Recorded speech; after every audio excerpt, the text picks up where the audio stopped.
It's another beautiful day in the Bay Area. Welcome to Shared Bites. It's a show about sharing experiences both inside and outside of the gaming world. My name is Andy, and as always, I'm here with my buddy Justin. Justin, how are you doing today? I'm doing great. It is a pretty nice day out. It I'm was feeling raining good. yesterday, though. It was pouring in the Bay. Was it pouring down where you guys were? It was pretty Yeah, rainy, but it's bright and sunny now. nice. I've got a lot going on. I took a few days off this week. My wife, my son, and I are going to build the giant Pokemon Ooh. Charizard, Venusaur, Blastoise set. You got that giant, like, $600, $800 thing? Whatever, I don't know how much it It's is. $650 US. Yeah. And I got the cool little gift that it comes with the badge set, the Kanto badge set. So that's great. I built that already. But so you have to build it's these a little badge badges? case that has all the Kanto badges. I'll take a picture and I'll post it somewhere. Nice. I got that giant set because we are very much a Pokemon family right now. Yeah, I think we've gathered so, that. Yeah, I'm not the kind of person to spend that much on a Lego set, but this is just a moment in time, I think. That's and it's fair, going to be yeah. a really special experience with my son and my wife. That's gonna be great. And it'll be great. We're going to be doing that over the next few days. That'll be a lot of fun. One thing that we did recently, before I just start talking your ear off about video game stuff, is we went to the California Academy of Sciences and we stayed the night there. Wait, California? Wait, the one in San Francisco or yeah, the one in? Yeah. Oh, that was there. Okay. Yeah, so we stayed the night there. It was awesome. We went with some of my son's friends from school. It's his pre-K crew from a couple years ago. We formed this group of parents and kids, and we all try to stay in touch as our kids are going to different schools and everything. Mm-hmm. So we had this thing set up where we all went to this event at the California Academy of Sciences. Which is it's in Golden Park. Yeah. So yeah, we went there and we explored the whole museum, the whole area, and it was great. Lots of cool stuff. And then we got to pick our area where we slept. We brought sleeping bags and like all kinds of stuff. Sleepover. And we all we claimed the aquarium area for ourselves, and we all set up our sleeping bags and we slept there right under the giant glass wall with the fish swimming right above us. It was crazy, man. It was so much fun. Really recommend looking into stuff happening in your area, because I had no idea that something like this existed until my wife mentioned it because one of the other moms brought it up. So there's all kinds of cool stuff happening around you. Just look around and find something cool to do, because I never would have thought to go stay the night at a museum, like in an aquarium, like sleeping with the fishes, as it were, Yeah. Well, to be fair, I think that's a weird thing to do if you don't have a child, or this is not in the context of bringing your children to the academy. I'm not saying that everybody listening needs to specifically do that, but there's like cool stuff you might not have realized exists. All you have to do is go take a look. Yeah, no, I think that's very cool.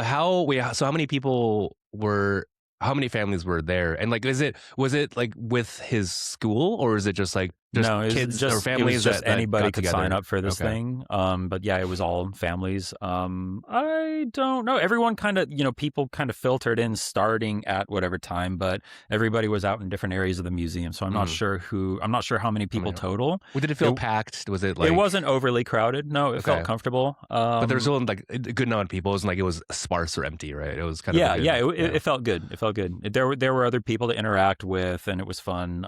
But it wasn't crazy, and like we weren't fighting people for space to sleep or anything. Did they provide you like any cool foods or snacks, or like? They provided us with food, like continental breakfast style. Like, here's some muffins and coffee. I don't know, get out of here. I mean, there's a cafe in the museum, so that's why. I mean, I'm sure they could just they spin that up for. Yeah, they were like, we'll have breakfast, and then it was like, here's some juice and some muffins and fruit in a basket. Yeah, it was something, right? It wasn't like breakfast, Yeah, it's it a was full Vegas buffet, but yeah, exactly. So, but it was great. It was an amazing experience. Loved it. And Tiny Chef was there. They had a whole thing. I don't know if anyone listening is familiar with Tiny Chef. He's this little felt stop motion puppet who has a YouTube show, who is rather popular, makes a lot of earth friendly food, and encourages children to be conscious of where their food comes from and stuff like that. So it's great. They had a whole presentation there. They have the planetarium there, and they had a show. Yeah. They had a Tiny Chef show formatted specifically for that big dome screen. It was really cool. It was a great experience. How late did they go with the programming? Like when was bedtime, I guess? Or when was like everything? Bedtime was around, what was it, 9, I think? Something 8 or 9. Okay. Yeah, I don't remember the exact time, but it was reasonable. And Oh, that's pretty then early. Yeah. they were like, "Yeah, lights out after this time," but people were staring at their phones and stuff. But Yeah, I'm like, that's I guess I do not go to bed at 9. I wish I did, but yeah, so the kids were out, but the parents were. right, yeah. I went to bed a lot earlier than I normally would have that night, Sure. but Okay. maybe I wasn't asleep at 9, but shortly thereafter. Yeah. Anyway, yeah, it was great. Super recommend checking out your local museum, your science academy. I'm not sure how to. What is it a museum? Would you classify that as a museum? Yeah, it's California Museum of Arts and Science. Wait, California Academy. The Okay, I don't Academy know. of Yes, California Academy. Academy of Science. Wait, Yeah, it's a anyway. museum. I've been Yeah, there. it's a Yes, it's a museum. museum. It's great. There's exhibits. There's Yeah.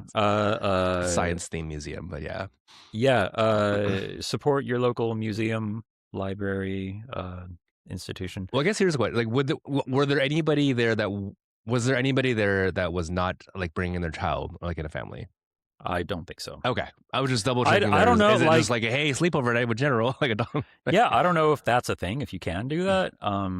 But everybody I saw was with a kid. I Gotcha, imagine that's a family type thing. Yeah, no, it is. Yeah, I was curious if there's like it was like not singles, but yeah, like non-parent. Yeah. I'm sure there's lots of more like solo friendly stuff that they do there too. Yeah, so they every Thursday, I don't even know this, they do like nightlife at the Academy, and so they have like a happy hour, like drinks and DJ night every cool. Thursday. So it it goes from like 6 to like I don't know about 9 or 10 maybe. That's awesome. So that's a very like adult themed event. So there's no kids there, like for sure, since they're serving. There's like there's bars everywhere. But that's always very fun. So I guess just reminder to go do something cool. Like it's easy to forget that there's cool stuff out there to do. And every once in a while, I'm reminded of that. You just got to put in some effort. And I mean, effort doesn't have to be a lot, but just it does require effort. But I think it more often that it will pay off. Yep. As you just said. So, and then I started my new job. I've been doing that for a couple weeks, but in between that, I have been playing lots of Pokopia. Pokopia. And I finally finished it. I rolled credits on Pokopia, Roll credits, okay. And just absolutely loved it. What a special game! What's the Pokedex looking like? Is it Dunzo or is it close? I think I'm at like 210 or something like that. I've been playing a lot. I think there's 300 total. Okay. I think there's 300 or like around 300 Pokemon in the Pokedex. I've got 200 something. So yeah, I've been playing a lot. But I'm also not trying to min-max my way towards 100% completion. I'm just having a good time exploring, finding stuff. Every once in a while remembering like, oh yeah, I do have this one thing that can make a habitat if I find this other thing, and then going on a goose chase for that. But also having fun building houses and like experimenting with different materials. And once I got to a point where I can generate electricity. So that's been a lot of fun, finding out how to route electricity through the towns and do fun things with that. Building railroad tracks to get all over the place, and then watching my Pokemon ride the hand cars back and forth, which is hilarious. Did you get Snorlax? Did you get the normal Snorlax? Oh no, I haven't. Oh, actually, yeah, I did in the Pallet Town. Yeah, he showed up there. He's running the mart, the shop at the Pokemon. Is he really? I actually did right not go to Pallet Town. I also rolled credits. I don't know. A couple weeks ago, I told you I rolled credits. Yeah, you did. I did not get to. I did not even get to Pallet Town. You blasted right through that game, man. Yeah, I'm a very mainline type of gamer, so I just did all the main quests. I'm not a mainline type. We'll probably talk about this a little bit more in depth later. Yeah. But yeah, I'm very much like a get sucked into one game for a long time and then eventually move on to another one kind of guy. Snorlax. Yeah, for the video podcast, I have a Ditto disguised as Snorlax, a little plush that I'm kind of like haunting Justin with on the camera right now. I love that. So good. Ditto's face is so derpy. It's very cute. Very good line of merch. And I love Ditto so much more after playing Pokopia, like as a Pokemon. Ditto was, out of the thousands of Pokemon, Ditto was probably, around the midpoint in terms of just there, my ranking. Right? He's just there, but now he's inching further up. He's definitely higher on my tier list of Pokemon now. It's weird that there's no other Dittos though in the game. Like you don't meet other Dittos. There's only one of any Pokemon in the game. No, that's unless true. You count there being a mossy Snorlax and a regular Snorlax in Pallet Town. Like, don't they? Wait, so there are no duplicates. There's only one of every Pokemon. So there's no. Okay, that's a good And then point. I was there's like trying to in the think about beach that. area, there's Pikachu, but then if in Pallet Town, I think there's a way to Mm, get a regular a Pikachu to regular show up. Pikachu. So Okay. technically, there could be, you know what I mean? Like but Yeah, but it's there are no duplicates. You're not going to get two Rowlets or anything. gotcha. Okay, so that makes sense. Okay, interesting.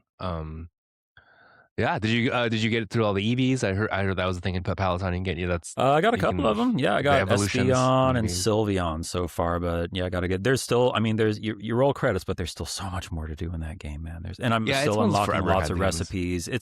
It's fun, and I hope that the this game catching on like wildfire and turning out to be like a huge system seller. I hope that leads to some additional content down the line, Mm. because I think that this is a game that could do really well with like a big expansion down the line, or As a live like some service. events. I wouldn't go that far, but Animal Crossing style, maybe, they come out with an expansion, like the Happy Home Designer style. They come out with a new activity that you can do or something. Well, Um, they do have like limited time events. I remember seeing like sure, they have like for the April Fool's thing April and Fool's stuff like that. thing, and like they launched with like a Hop It event where like you get Yeah, like Hop Evolutions or whatever. Like, yeah, little events and stuff. I guess what the point I'm getting at is I hope that the huge success of this spurs the development team to do a little bit more with it, mhm. because I would like more from it, and I think that this is the kind of game that could be really effectively expanded upon Yes, I with agree new with that. areas, new Pokemon, new types of devices, new Yeah, transformations. new There's blocks, so new much they could things. do, if not a full on sequel, which is probably already on the books or at least in discussions. Sure, yeah. Um, Do you know if because I know the team that built Dragon Quest Builders Koei did Tecmo, yeah. this Koei Tecmo's divisions. Have they been known to make expansions for those types of I'm games? not Do sure, you actually. I was remember? wondering that too. Okay. I probably should have looked into that. So I But mean, I I know they don't didn't. think the Dragon Quest Builders games are well received, but they didn't take off like this does, like Yeah, this did. this is another Pokemon,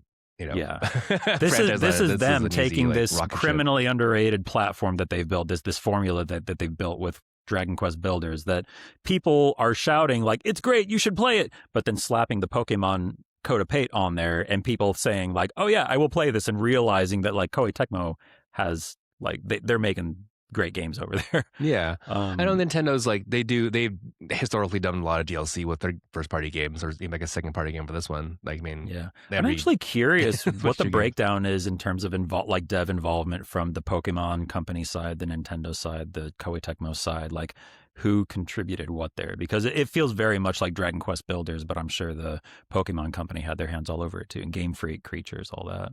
Yeah, I'm not privy to like the exact breakdown of how they do it, but I kind of wager that this is more of a Koei Tecmo like creation, because I feel like since Like there's a a lot of licensing licensed thing. Pokemon Yeah. stuff out there, and I think the Pokemon company just has a really good kind of internal like I don't know what's it called, their branding team, in terms of when they license games out, they have a really good really knowledgeable team that helps other developers kind of use their license and Right. Yeah. IP very Yeah, and it's well. like I mean, when they have Bandai Namco help on, was it Smash Brothers Ultimate, I think, or something like that. mhm. So, yeah, it's not unheard of, but yeah, Koei Tecmo deserves some recognition for all the hard work they've been putting in on those Dragon Quest Builders games, and they finally got it with Pokopia.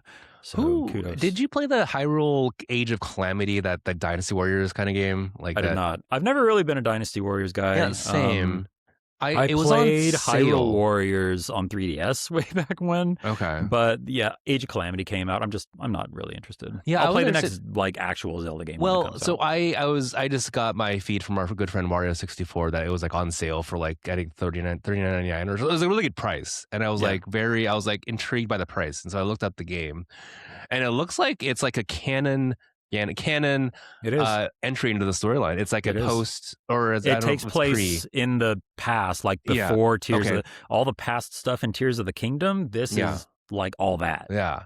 So it is like I think it's canon to the storylines of Zelda. So it's not like it's It you is, know a but f- it's not. That doesn't mean I want to play it just because the story is canon. It still isn't. mm, It's still just not my type of game. Like, I'm sure it's really fun, but I don't know. I'm not. It yeah, just. Yeah. I've never really played. I mean, I think I've watched somebody play. Well, I probably played I've definitely played many demos of it at like trade shows and stuff just to get a feel of it. But it's Yeah. like it does feel to me kind of like very like empty calorie kind of game where you're just like hacking and slashing, and I mean it's very fun. It's very Hold like kind button of down, watch enemies go flying. yeah. Which I mean that's kind of fun for, but it's just like how much of that can you do before you kind of get your fill? I mean, I'm a big time lizard brain gamer, so like maybe I'll give it a shot. But I hear no, but reviews wise, were the game were kind of like in the 80s, so it was like or maybe low 80s, but like it wasn't like panned. It was like I mean, it looks great. I'm sure it's great. I just am not anyway, personally really interested in it. That's another type of game where it's like it's a licensed game. You know, I'm sure they had the Nintendo like IP folks like go after just make sure that everything was used properly, and so that's with the proper care, and that's that's a good thing to have. Yeah. I had a brief fling with Racoin, the coin pusher roguelike. Did I talk about that on the last one? I think last suppose you talked about this. Yes. Yeah. So that was crazy, but I got over that, and I'm not. got over that. I cold turkey on Racoin. I had to stop. Was that addicting? I had to stop. No, it got to a point where it's not that hard to get an unlimited, like infinite run going in that game. So I got to a point where I realized, like, oh, this is never going to end if I don't make it end. So I stopped it at round 69, just so that would be my high score. Yeah, nice. So that's that, and I'm done with Requiem. Like, maybe I'll play it again from time to time here and there, but yeah, it's man, that game is very addictive.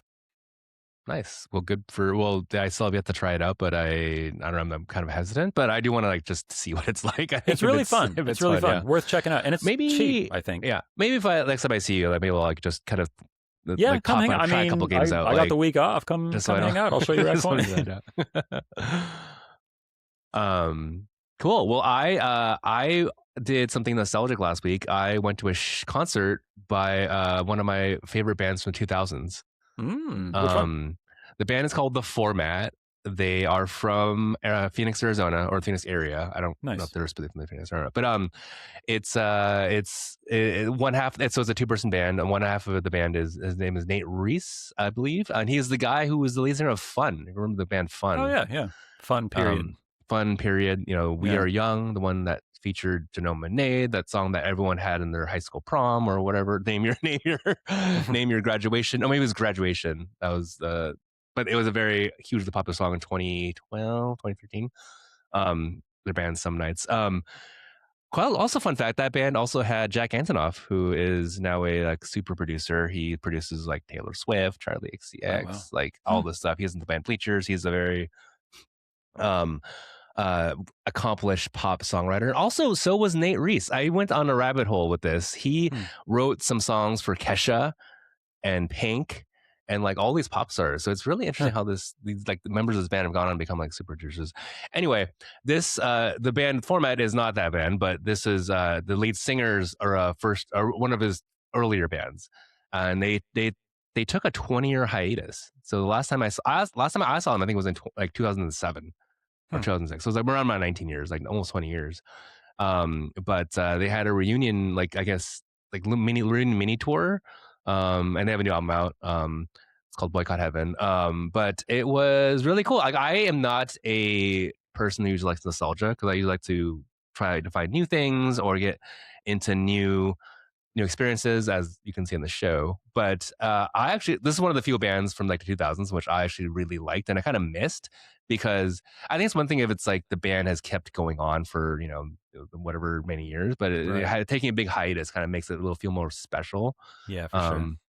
And it was interesting because one of the opening bands, there's 2 opening bands. One was Limbeck, which I don't know if listeners out there know, but it's also a 2000s kind of like indie pop punk band.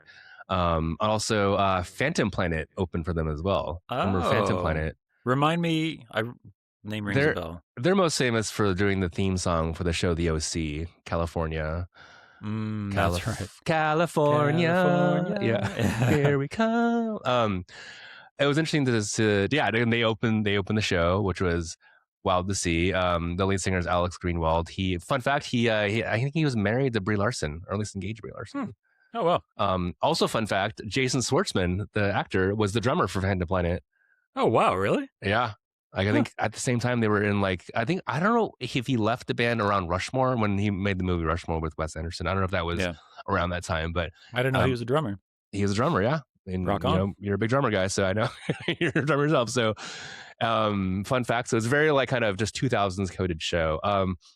Yeah, no, it was really fun. I think the most fun I had about the show was it was obviously it was great to see the band again, but the crowd around me was so into it. Like they were like they're kind of getting the middle age. They're obviously fans from the 2000s, so they're a lot of them are full adults now, meaning the crowd, and they knew like every word to every song, and that's really cool to go to a show where everyone knows all the words to every song. I feel like that's a rarity nowadays, and Yeah. that's it's I mean, the rare. concerts It's I a go rarity. to, like my favorite bands, I don't know the words, but that's a different conversation. I'm not great at Yeah. remembering words of I songs, mean, but I yeah, don't know every single word of every song, but it was great. I didn't know like the melodies of every song, and I was yeah, like, but the fact that everyone around me like had every word on lockdown, which was a really cool thing to see, got me like the that's goosebumps awesome. because I think I'm a very like I don't have quite like synesthesia, but like I'm very sensitive to like the environment around me, Yeah, okay.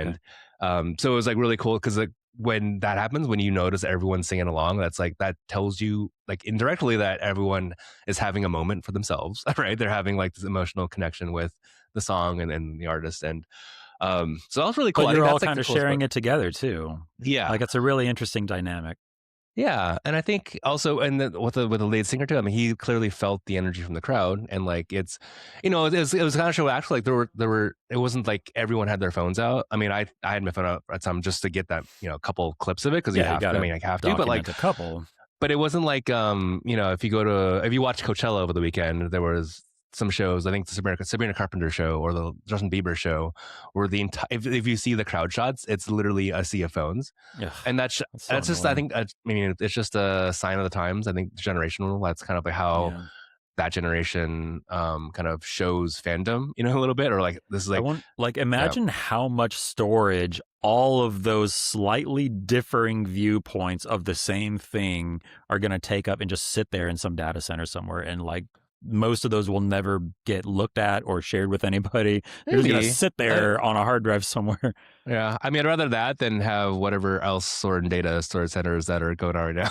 It's Not a fan sometimes of it's that. just insane to think about the sheer volume of data that is processed on a second by second basis these days. Like Yeah, even right it's a now lot. as we're recording this episode, how much bandwidth are we, shooting back and forth over the series of tubes to make this happen? It's crazy, man. Yeah. But it's so interesting. Like, it's just an interesting kind of like experience to have, a show where let's say everyone's like just in. I hate saying this so cliche in the moment, but just everyone's like really into the music, and it was Yeah. and and really could feel that, especially with the with the band's kind of playing along with the show, so with the audience. So yeah, it was actually one of the cooler shows I've been to this year, if not in a few months. So I think just I think just the whole magical confluence of nostalgia with the band sounding really good, with the crowd being a pretty good crowd. Like there's no one like shoving, like there's no one like kind of Yeah. jostling. Yeah. I went to a show on Saturday that was like a much younger crowd and a much more, I guess, I would say overserved, but a lot more rowdy, underserved, uh, young 20-year-olds, maybe in their college age kids, and it was like a very annoying experience because like people are in your personal space, they're like kind of always pushing and jostling to get up front, even if they didn't start there, and it's hmm partly a old man alien club, but also there's a point at which that's kind of like, okay, like there's no room here, why are you trying to push your way through here? I don't know, but it's nice to be in an environment where there's lots of room and be able to choose not to be in people's personal spaces. Also, always a good time. Yeah. I have a concert coming up and my son wants that to be his first concert. He wants to go with me, Mm-hmm. and it's the 20-year anniversary 20 years, it's time. About the time they make the money 20-year again. anniversary of my favorite album from my favorite band, and The Battle Begun by RX Bandits. They're doing a tour to celebrate the 20th anniversary of this album, where they're going to play the album front to back at the concert. I was Nice. also at the 10-year anniversary show, Nice. so I'm excited for it. But my son wants to go, so it'll be the kind of thing where normally when I go to this, I would be making my way to the front, rocking out, dancing, shouting at the top of my lungs. But I'm probably gonna instead hang towards the back because he's 5 years old. I'm not gonna get him near the mosh pit, Yeah, is there going to So be a mosh pit? I mean, I feel like everyone's like 40 years old, 40 plus. I saw these guys about a year ago. There was a mosh pit. Okay. Oh, Yeah. cool. The energy at an RX Bandits show is unlike anything I've experienced anywhere else before. It's insane. They know how to work a crowd. It's my favorite concerts to go to are RX Bandits for sure. Like I've been seeing them for about 20 years, and I've seen Nice. them probably about as many times, and they are consistently my favorite concert to go to. They play a hell of a show, and I'm really excited. Nice. Did they play the Warp Tour back in the 2000s? I feel like I that's don't an know. Warp Tour Probably kind of that would band. have been during their like ska days, their Yeah, stuff. hardcore Yeah. like reggae ska days. Mm-hmm. Because their earlier stuff was very reggae ska, and Oh, it's they kind of changed. evolved more towards like a prog rock kind of thing, but still with Whoa. some of those Okay, I never would have reggae guessed that. roots. Dude, it's great music. Highly recommend RX Bandits. And the Battle Begun is a fantastic album. You must listen to it front to back. It is a great listen if you listen straight through. And then the one right before it, The Resignation, was excellent. The one right after it, Mandala, also excellent. All their Wow. What albums are years great, were but these? Yeah. that's like the holy trinity of RX Bandits albums. What Is years? the What years were those records? Were it? We're talking like Resignation was, I 2000s. think, 2001, Okay, something the like early that. 2000s. Okay, yeah. And The Battle Begun was 2005, I think. And then Mandala was like 08 ish. It Okay, was yeah, something yeah, something like that. yeah. Yeah, it was Well, 20 around years that ago. Yeah. range. Yeah. So Yeah. yeah, straight up 20 years ago. Yeah, they're amazing. They play like, or just go watch the music video for the song and The Battle Begun, because it's a great example of a performance based music video, which are my favorite type of music video, where it's just you get to watch the band play the song like Mm-hmm. really Mm-hmm. well, and it's a great video of them just rocking out to an amazing song. Yeah, it's cool. I'll have to check it out. I remember them from back in the day, like the early ska stuff. That's probably where I Yeah, remember them from. So I didn't yeah. follow the band, so I didn't know that they changed Yeah, I styles, which kind is good. of I like when bands evolve their style. That's exactly. the Yeah, I best heard part them of in it. passing during their ska days, and I was like, "Oh, that's pretty cool." But I didn't get into them until they had changed their Oh, sound and evolved interesting. into a more rock focused group. Oh, it's wild. Like nowadays, we're of the age where we're seeing the 20-year anniversaries of some of the bands we liked in the dozens. Yeah, it's I got my shirt stark too. See, realization once in a while. oh, Huh? it's like going up. Oh, very nice. I The gotta. format. Oh, the thing I'll say about the merch for the format, which was it was almost criminally fair in the pricing. Really? This Like shirt you was wanted to 20 give them more bucks. money? The Oh shirt was wow. 20 bucks. I got a poster, which is an awesome. I need to frame it, but it's like an awesome foil poster of the theater. That was only 30 bucks. Dang, So nice. together, everything was 30 or 50 bucks, Sweet. which is insane because like I think Wow. nowadays 50 bucks is the get in price That's for a a shirt. t-shirt. Yeah. Yeah, it's one shirt. Or Mm. it's like, or the foil poster would cost you like 60, 80 bucks, whatever. If it's because it's foil, it's like, it's cool, it's shiny. Yeah. Yeah. Really cool printing. But that's one thing I loved about the band was that, it's like it was like almost criminally fair. It's like, can we give you more? I mean, in this day and age where everything's overcharged and over merchandised. And I'll leave you with this. And the one thing that was also cool about the format was they played it for 2 nights in San Francisco, and on the third day, they actually played another day in the park in Golden Gate Park on Saturday. I didn't Oh, go to this, cool. but they announced it during the show. They did a free show. You go to the park. They played some acoustic songs with Phantom Plant Whoa, and cool. Limbeck. And it was the point of it is also to get like a bunch of like charities and organizations that are kind of helping the world out. And so they had a bunch of volunteer organizations set up there in the park, and then so they would provide the entertainment, and you go there and learn about all the different ways you can help the community and help the world, which is I thought was very nice of them to like kind of Cool. give back to the community. I mean, they're not from here; they're from Phoenix, but like it's I think they've been doing this throughout the whole mini tour that they've done. When they had the opportunity to play, I think they did something similar in Colorado and like some other West Coast dates. So yeah, it was really cool to have a band that actually seems like they care. I don't know. That's It great. was That's great. well, Well, happy to hear it. Congratulations on that awesome experience. yeah. So yeah, I think not all reunion shows are cash grabs. I mean, there may be a little bit. I know the bands past their prime need to somehow make some money for their families, but it's it's. I think I liked how when Nate, the singer for the format, said like he thought he was going to quit music, but then he got some inspiration from somewhere. I think it's from his mom, from his family, from whatever. And so I think it's a great thing to see if when artists kind of get re-inspired again and to That's awesome. go back Great to there. hear. And so so that's the experience for the week. I also been playing some games. The games I've been playing are first of all Marathon still. I'll say Marathon. They released a mid-season patch last week, I want to say. So it's kind of the mid-season point of the game, and they had some interesting additions to it that I think make it a lot more new player friendly and a new or like a casual player friendly, I'd say. There's two systems. One is like they call it. It's the acronym is carry, CARRIE. It's kind of a fun way to say you mean carry, to catch up content. But essentially, it's like there's an additional kind of bonus for playing the game. So when you do things correctly in the game, or when you do things in the game, you'll get these additional currency, and you can use the currency to buy more rep from the different factions. So it kind of basically boosts your progress in the game. So it kind of helps you catch up a little bit Oh, cool. as a more casual or new player, Or which as a I think father. which is very helpful because I don't play the game that often. I play like maybe once a week just to Yeah. when people get together. And the other thing Is Marathon the kind of game that you can just play like a little bit here and there? Because absolutely. Destiny, like if you fell out of that for a month, like good luck catching back absolutely. up. You know? No, I think I'd only play once a week, if that even. Like it's the skill in the game is you learning the game. It's not really it's not the gear that you get. Yeah. I'm so it on the fence about is, Marathon, but I'm just like I'm scared. I'm scared to sign up for another Bungie game. You know? I wouldn't say. I mean, it's the kind of game where I guess you can, like any game, you can always sit there and play it for like hours, but it's not a game where like I say this there's as not I a cross FOMO. like 80 hours in Pokopia. You know, I mean, it's anyway. I can say my experience with the game. I play once a week for maybe a 2 to 4 hour session if I want to.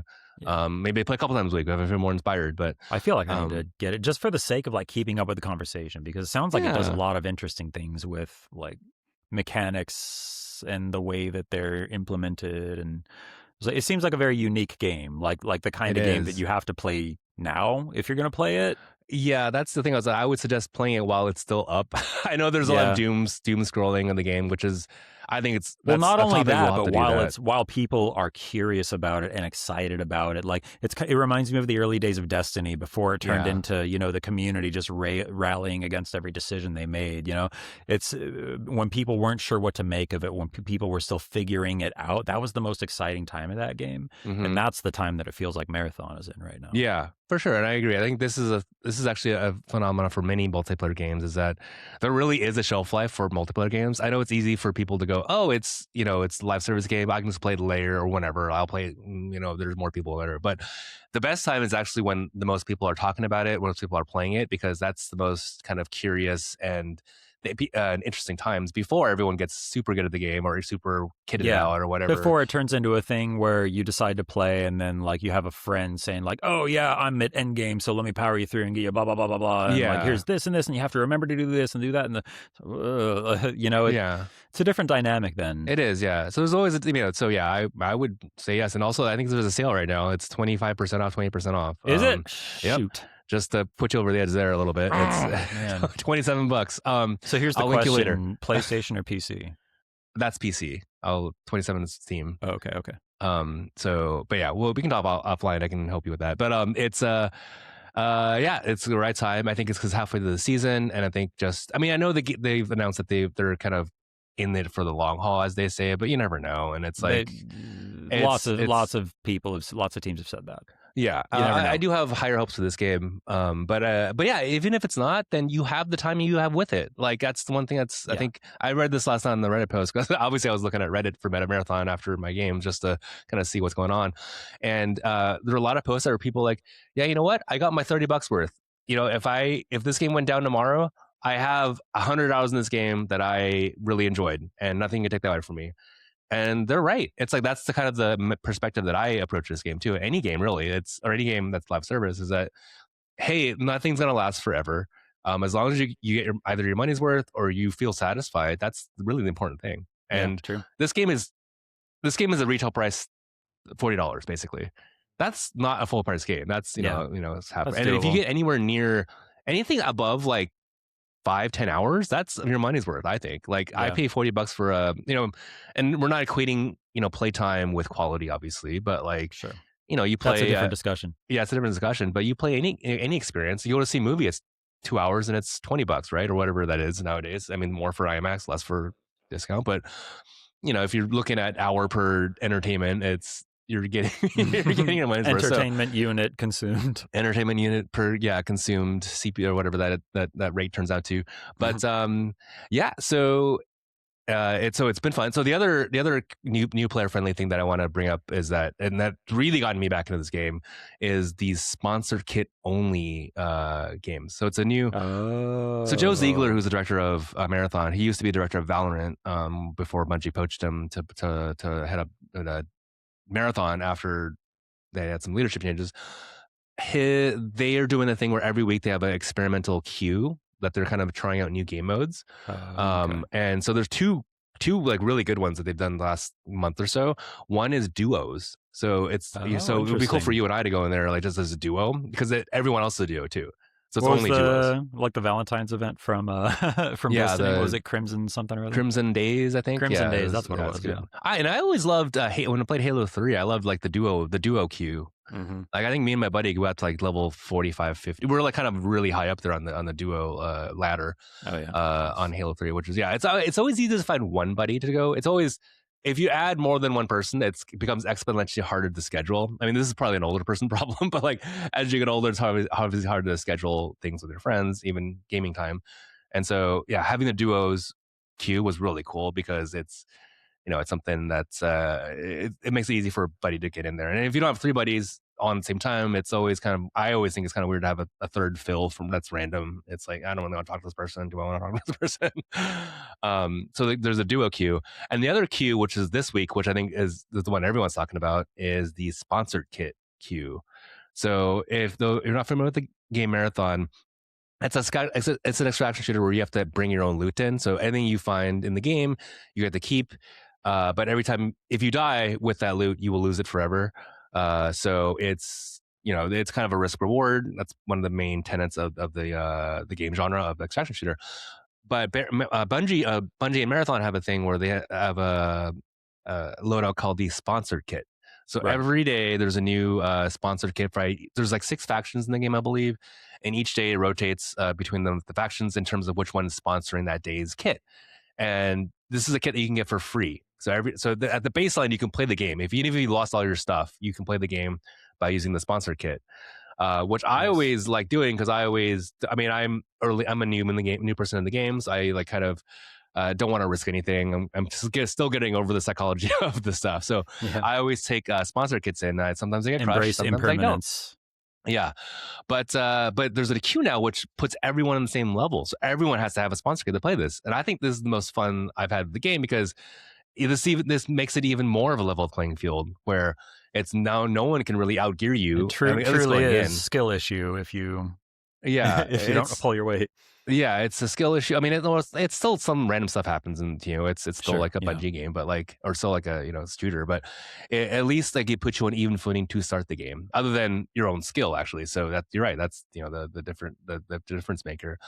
But I think it's been really good though because I've been able to like kind of finish some quests that I have that were really hard, and sometimes because there are people who love to play the game to just grief people, and that's a totally valid way to play the game. They're there like camp the expo site and make sure no one gets out. Part of the game is watching out for those people. Yeah, the risk reward. So, but this queue has been really cool, and I hope to keep it going. And this is another reason why I think it'd be a good time to play is that if they add this in especially with the duos, I think we've got like a really interesting way to get people who aren't necessarily hardcore people to enjoy the game.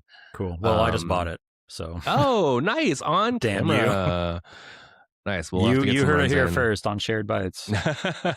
Justin spent $32 of his hard-earned money. Yeah, let's do it. All right, we'll have to play that soon. But yeah, so it's kind of a good time to get in a marathon. And I don't know if I talked this on anime, but I've talked about it a little bit on Pod a couple months ago, but a couple weeks ago rather.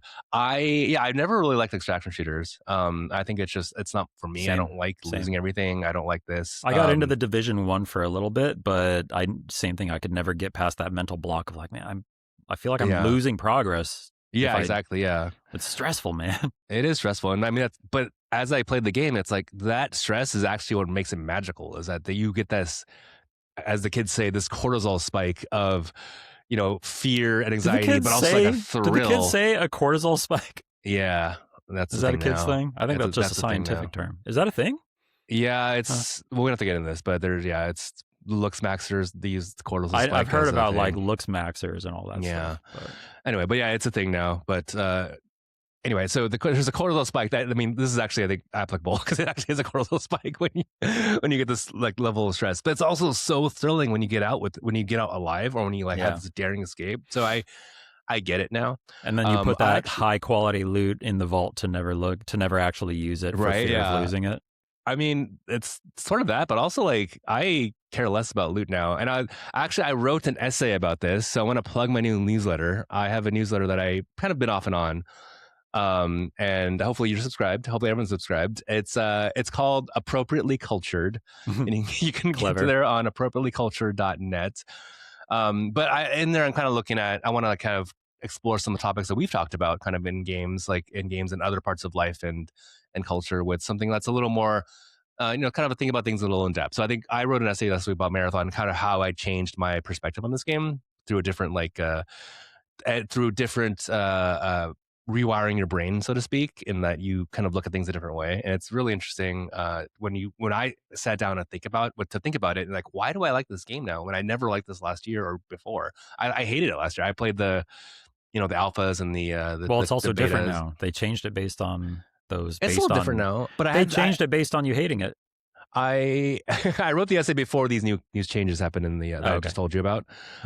So yeah, it's even better now. But just even the game vanilla, I thought was really interesting. So I just want to plug my newsletter. Please subscribe and let me know what you think. But I think I want to talk about more explore kind of topics that we talked about a little more in depth. More. Yeah, let's more start. Well, I have Marathon now, so I'll play it. We can talk about it. I'll read your newsletter. I am subscribed, and then we'll talk about it on our next episode. Yes. I think that'll be fun. And we'll have to kind of get more inspiration for that too. But yeah, I highly recommend it. It's just it's like I never used to like Brussels sprouts, but I went to this restaurant called Uchi in Austin, where it was kind of like a Japanese American kind of fusion restaurant, and they made the Brussels sprouts so good. I think How did they prepare them? They were like a little roasted, so they were like the texture was like they were like a little. Not crunchy, but yeah, they had texture of like crunchy. That's the way to do it, man. We make Brussels sprouts, and the way that we do it is we line them up on a sheet with some oil, with some aluminum foil, toss them in a little bit of olive oil, salt, pepper, and if you want to put a little garlic salt or something on there, you can do that too. And then roast them for I don't know however long until the leaves are a little bit black and crispy. Yeah, a little blackened. Yeah, yeah. And what we also do is we get bacon and cut little chunks of bacon in there with it so that the bacon grease helps like get in there. And it's not, it makes it a little less healthy, but man, it adds so much to it. Brussels sprouts with a bit of bacon in there. So good. So good. Yeah. It just took like a different way of making the Brussels sprouts to make me like them. I think that's kind of like what I was using to analogize with Marathon is that, oh, by the way, go look up the recipe for Uchi's Brussels sprouts. And if you are inclined, try it out because it's so good. I haven't made it myself yet, but it's UCHI. Yes, UCHI. It's Tyson Cole, I believe, is the chef that did it originally. And this is like, let's say 12 years ago. It's a time-honored recipe at this point. But the sauce they use is very it's almost sweet.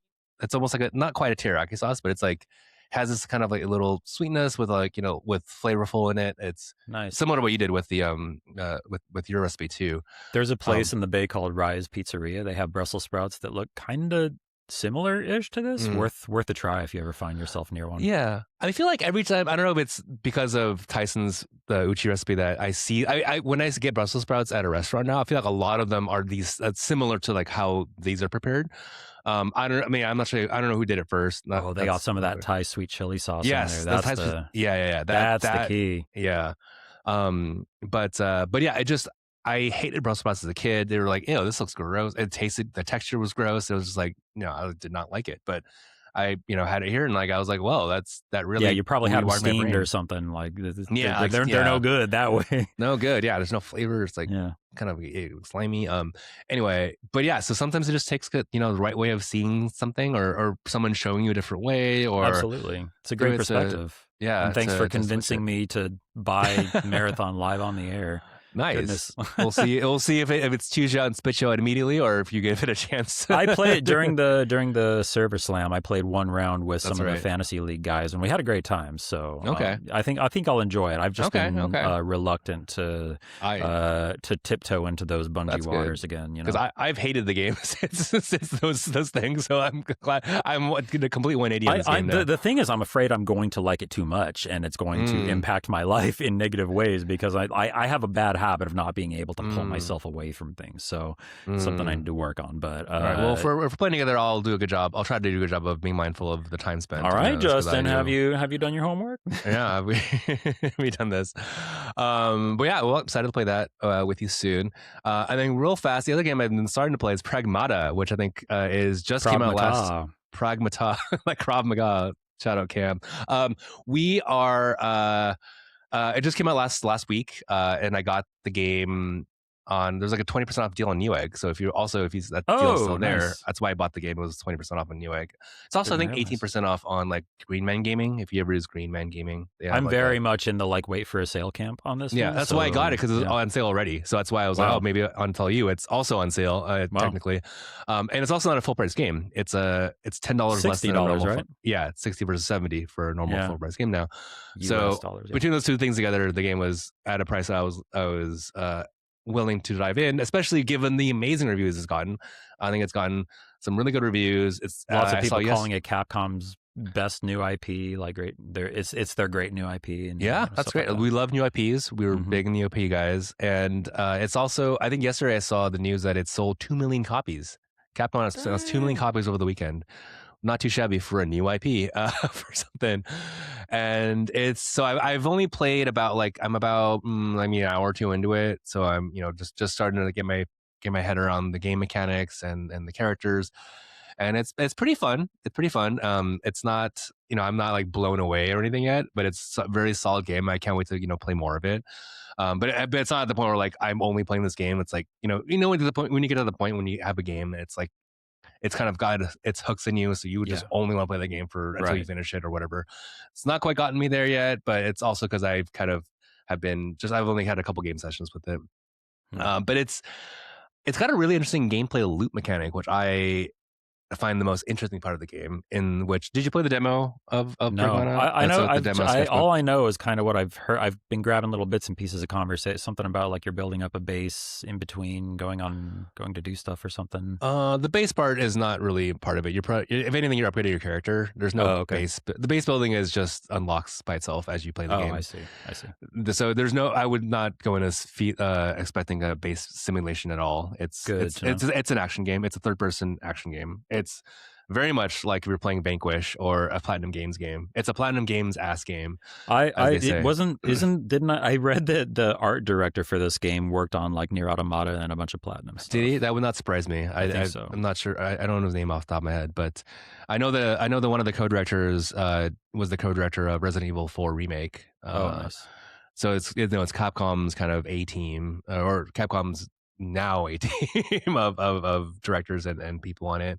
I think they've been working on this game for a while now. I think just given the idea of it, and it's so the gameplay that I find really interesting is you're kind of juggling, your normal gunplay with there's a dodge dash. Not quite dodge roll, but a dodge dash as you're in a big mech kind of suit kind of thing. But you're juggling that with a hacking mini game at the same time. Right. Yeah. On the face buttons, right? On the face buttons, you're trying to do like a mini game, like you're trying to just connect the dots basically, or you're trying to connect the dots and go over certain squares and hit a goal.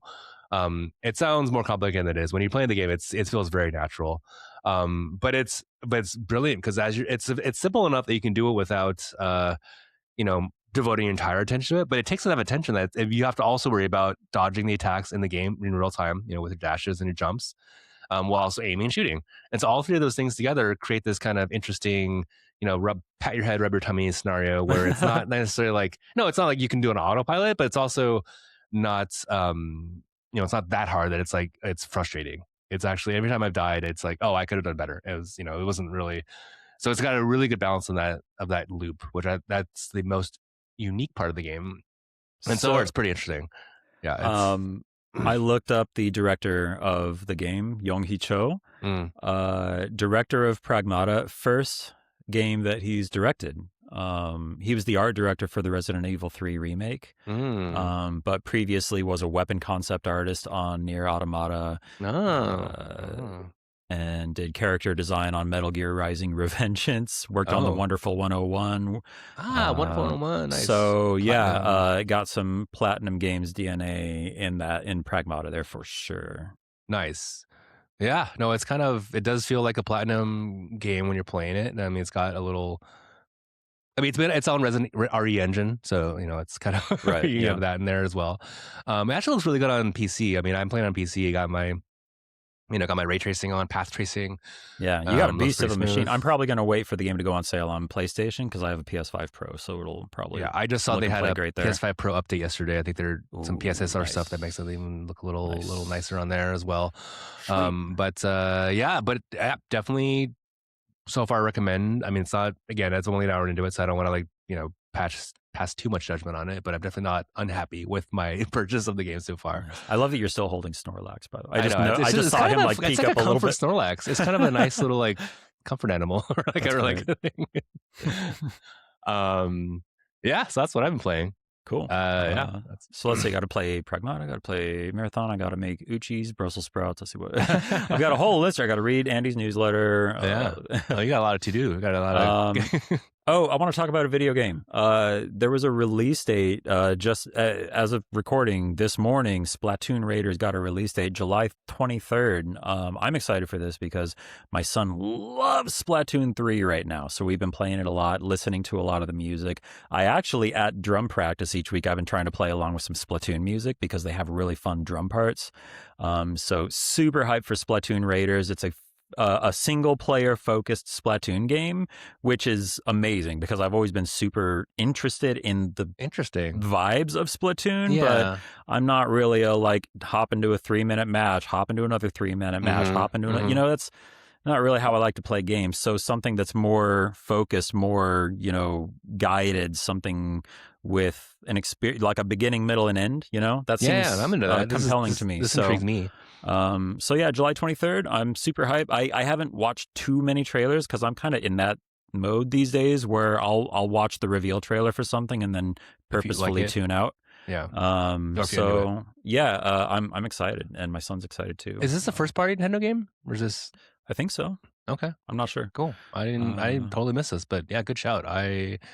Those sound like two things that I've always been meaning to try Splatoon. I actually own the Splatoon games. I buy them on sale because they always get good reviews, and I get hit by that. But I am excited for this. I didn't know this is happening. So it looks awesome. Yeah, I'm super excited for Splatoon Raiders. And then, I wanted to ask about, we were talking a little bit about this earlier, but I wanted to ask about WrestleMania. Because that was this weekend. You were telling me that it was awesome, that it was Okay, so I guess can you give me a quick little I guess a pre-brief, what was the big narrative thread going into WrestleMania that people were excited to see, I guess resolved or an update on? Okay. So I have been following pro wrestling for over a year, just over a year. I got really into it last year because I thought it was really good. It's really good soap opera storytelling. I think it's just like my trashy. It really is soap operas for dudes. Yeah, reality show meets really cool stunt action. That's what it is. Pro wrestling's really cool stunts with some soap opera melodramatics. Yeah. But so this year has been awful. The product has been awful in terms of WWE, because they're. And this is, I think, emblematic. I actually saw this as a quote from somebody, and I was like, this really rings true, is that WWE is everything wrong with America right now in terms of late stage capitalism, over monetization, just greed. Got it. And you can kind of apply that to general society as you want right now. But in terms of WWE, it's been really bad because the main event of night one was supposed to be Cody Rhodes versus Randy Orton, and this is like, I think, a matchup everyone's been waiting for years. Randy Orton's he's in his 40s, he's legendary, and Cody's like the world champion. And it's supposed to be really cool, just like, hey, mentor versus mentee match. It's like they're former friends. They're like, there's all these different layers of story you can get into. But apparently, TKO. So the ownership changed from. So Vince McMahon founded WGB with with his family business. 50 whatever many years ago in the 70s, I want to say. And he sold the company. I think he took the company public. I think in the I don't get the wrong. I got the wrong dates, like but he took early the company 2000s or something. Yes, he took the company public. So that's became a little more corporate. But a few years ago, he finally sold the company to a group called TKO, which is basically, I think it was Ari Emanuel, who's the famous agent who, if you ever seen them show Entourage, Jeremy Piven's character Ari Gold, they modeled him after Ari Emanuel, who's just a shark of an agent. But he runs, I think, WME. He runs one of the biggest agencies in the world in Hollywood. But this new company called TKO, which owns UFC and WWE. So basically, they combined UFC with WWE together into one corporation. Interesting. And so that's kind of, and the publicly traded company. The stock letters are TKO. Blah blah blah. And famously, The Rock is like on the board of TKO. I think they use that as like promotion. I don't know how much of control he has. He's talent, but I'm sure he has like some control for sure. But basically, TKO mandated that WGB like add in all these extra celebrities. So if you haven't been following, they've been adding like people like iShowSpeed, who's a famous streamer, gaming streamer. Well, actually, now he's just a streamer. He's just a live streamer.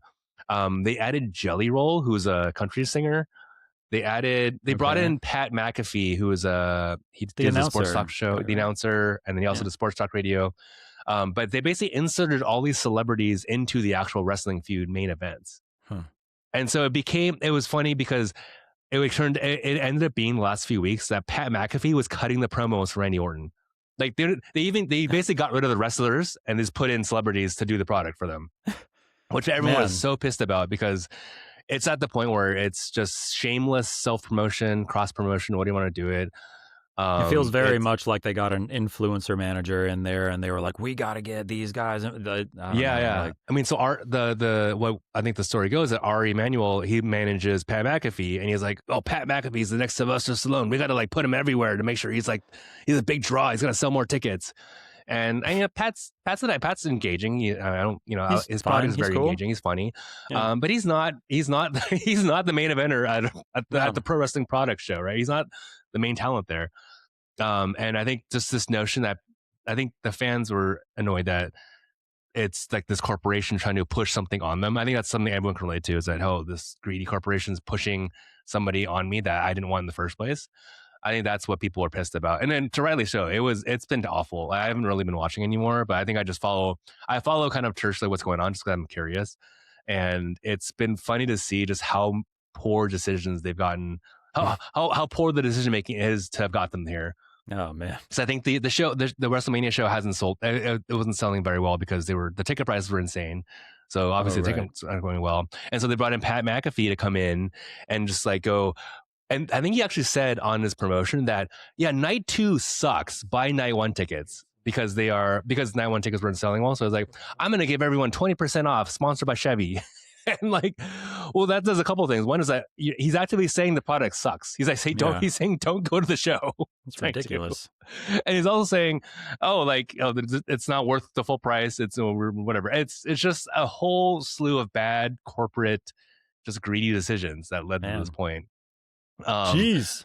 And so just closing back to your question. So night 1 apparently was, I didn't watch night 1. I was busy. I had a full day, but apparently it was really bad. People were just like, this is the worst thing I've ever seen. It was like, I think someone timed it. There was like 48 minutes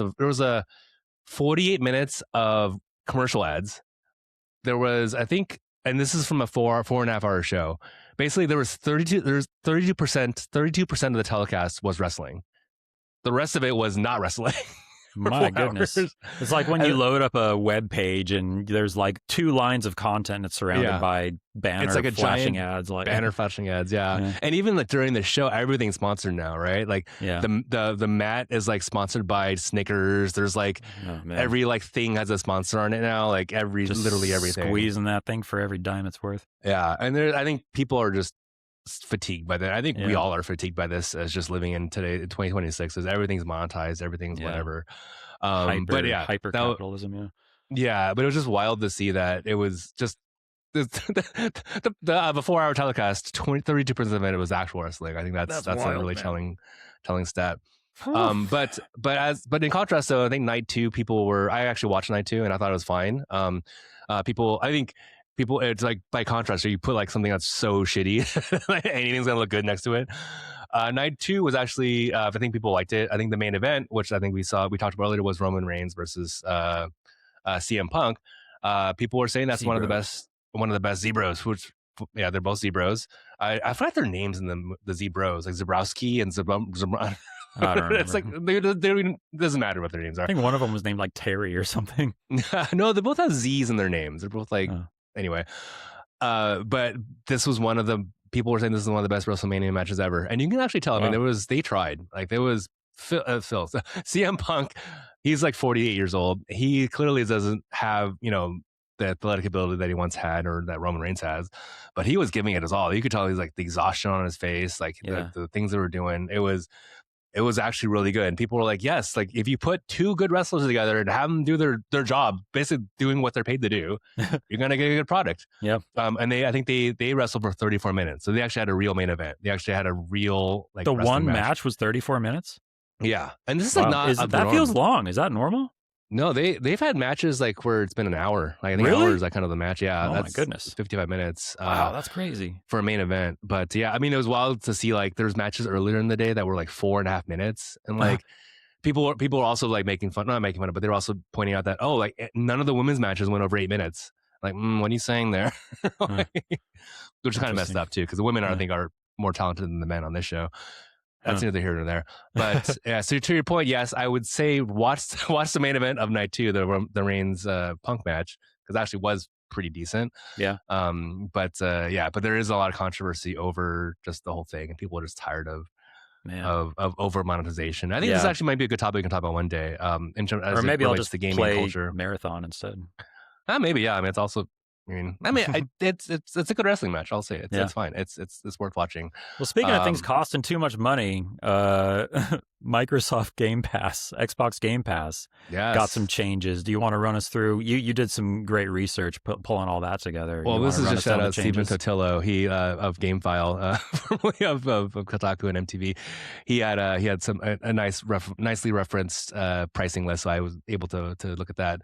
But essentially, Microsoft reduced the Game Pass Ultimate monthly pricing from $29.99 to $22.99, which came, I think it was wild because I think last year, was it October or so, but last year they raised the price from 20 to 30, which is just an insane price hike. It's just, it's nuts, absolutely nuts. Like, if I had a bunch of Game Pass credit like stocked up because there were some deals on Woot before, so I think I got them at like $10 a month, I think. So that's why I was okay. I stocked up on those, but had I not done that, I definitely would have canceled immediately, because that's insane. No, I don't a month have Game Pass currently, and there's nothing compelling me to get it, at least right now. I mean, it's a good deal. It's a really good deal for $10 a month. It's really good. Yeah, I think $10 to, like, let's say 15, 16, 17. That's 23 like a month deal. Is still a little steep for me. 23 is pretty steep. I think it's, if you use the games, it's worth it. Yeah. If you don't use the games, if I was actually using it, then but I don't think I would play more than a couple games a month. Yeah. So, but the big catch, because the big reason for the price decrease was that they removed Call of Duty day and date with Game Pass Ultimate.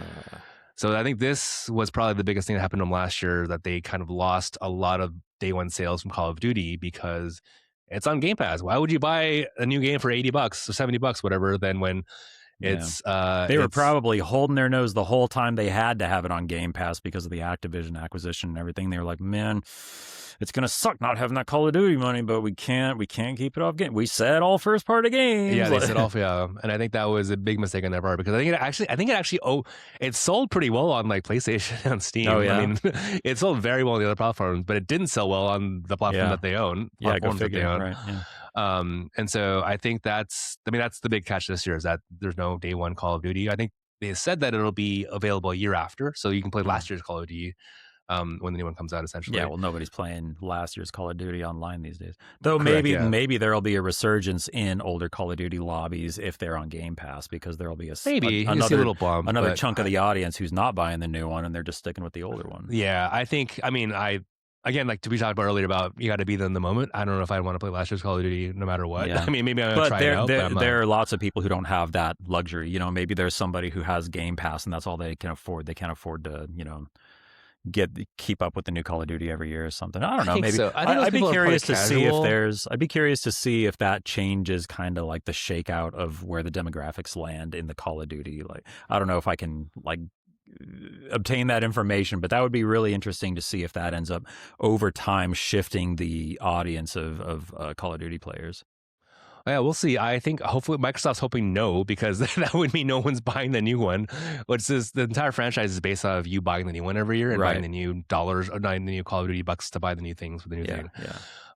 So I think I mean the benefit for me as like a casual gamer, a casual Call of Duty player, if at all, I can say myself, is I like the campaigns usually. The campaigns are pretty decent last couple. Like this last one I heard was pretty decent. Yeah, the last one I played was the Modern Warfare reboot back in what, like 2019 or whenever that was. That was fun. It was pretty good. I went to an event to cover it and nice. write about it. Call of Duty, was it the championships they had there or COD? No. It was just it was a press event press down in SoCal. Yes. It was the Modern Warfare reboot. It was a pretty good campaign, but I don't know. I think I'm done playing military shooters, you know. Yeah, I'm a little fatigued with this military shooters. It's kind of the same unless there's something really different happens or there's a different kind of way to approach it feels different now, you know. It feels playing like shooting virtual weapons like at realistic human looking players in like a realistic setting and like real life settings it just feels different now than it used to, you know? Different in 2026. I feel a lot more comfortable shooting fantastical sci-fi beings and with laser weapons and stuff. And, you know, like, I don't know, maybe I'm being a little prudish, but things are different now, man. Yeah, I hear you. I don't want to go too deep down that tunnel, but yeah, I'm not quite as hot on military shooters as I was never like super into them, but I would keep up with the new Call of Duty games and stuff. But I think I might just be done with them.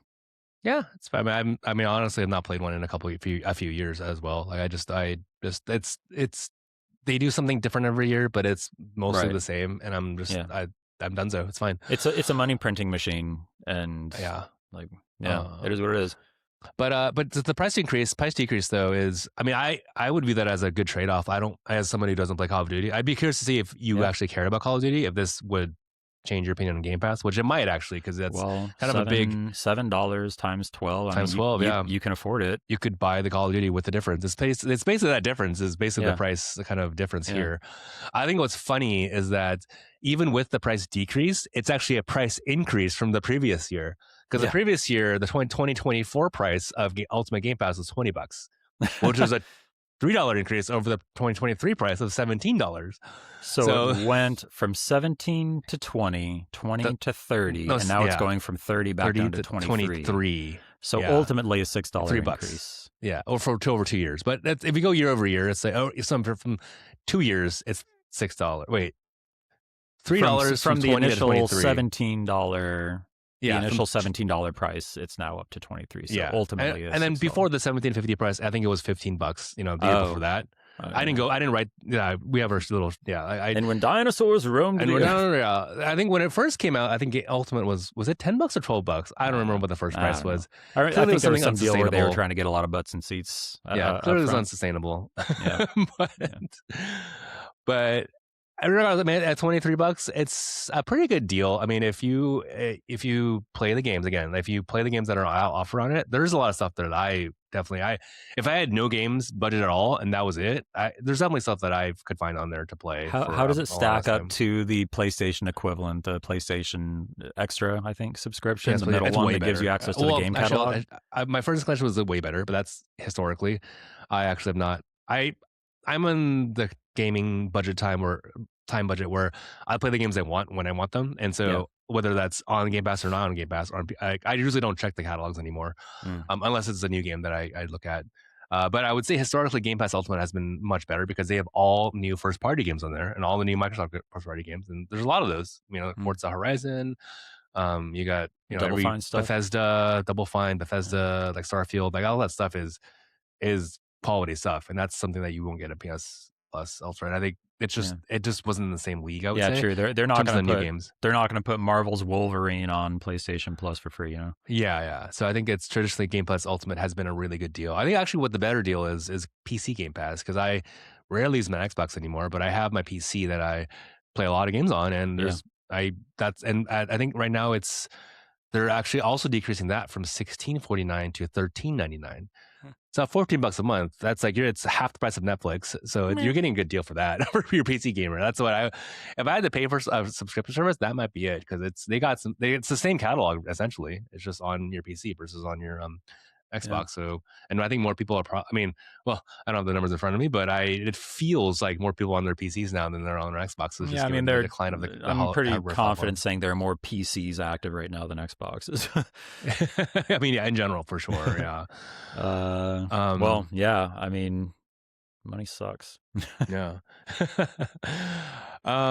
Well, I do want to. I know we might have been talking about a little bit of the BAFTA awards, but I do want to get into our main topic for the week, which maybe we can discuss those another time. Yeah, sure.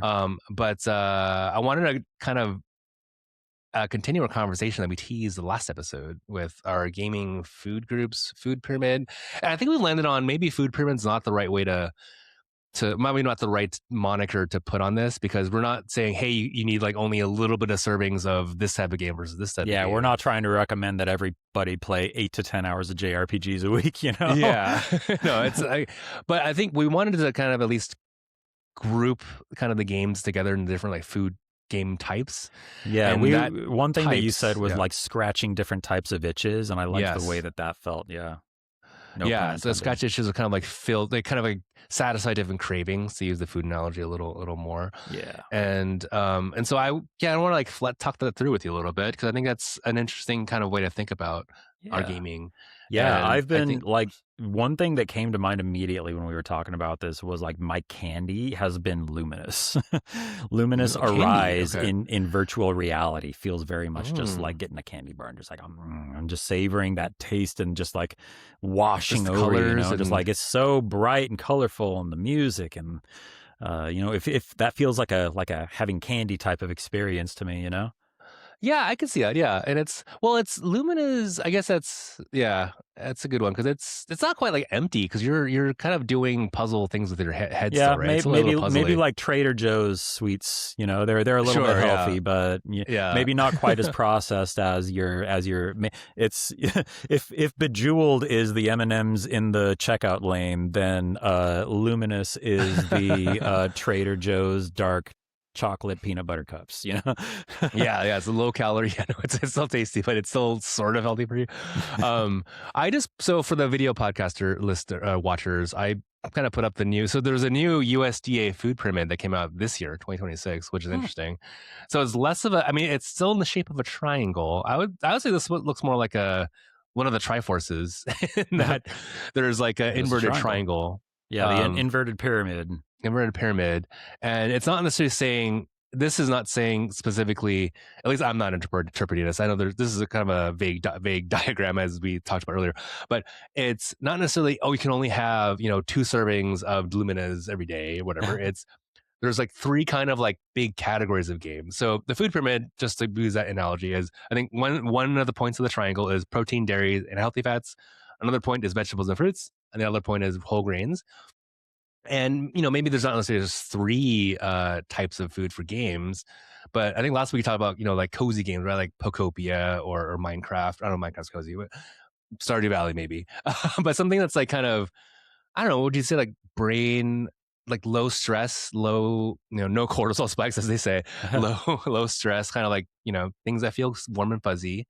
That could be kind of like, breaking it apart broadly. I have like, I have thinking games and not thinking games, Okay. Yes, there's games where I have to turn the brain on and spin it up and start, going down that road. And then there's games where I can spin the brain down and just stare at screen, I like this. Okay. not think about anything. So maybe, maybe we're finding some sort of separation there. Yeah. I'm actually gonna bad pausing. I'm gonna type this out because I think this is interesting. This is the thinking versus non-thinking. I think like versus I think just games in which you could you don't have to like be seated for you don't have to like fully put your attention on maybe. Yeah. So you kind of play on autopilot if you can, right? And I think so that could mean it could mean it just putting on like a action game that you play on easy difficulty, right? Maybe you put on Devil May Cry or Resident Evil on like, it's casual difficulty where there's no like risk of dying. Basically, you're just going and blast things around, and like that could be like or it could be like a Tetris where it's pure just like instinct, just like well, I guess depending on how you play Tetris. In my case, like I've been playing Tetris for so long that it feels instinctual to me. So I actually do turn my brain off when I play Tetris and I just let instinct take over. Look at you, yeah. But that's But I think maybe that's a bad example given my unique experience. But you get what I'm going for. Yeah. Or maybe like we were talking about before, like Hyrule Warriors, Age of Calamity, great to just like go in there and slap some bad guys around, Mm-hmm.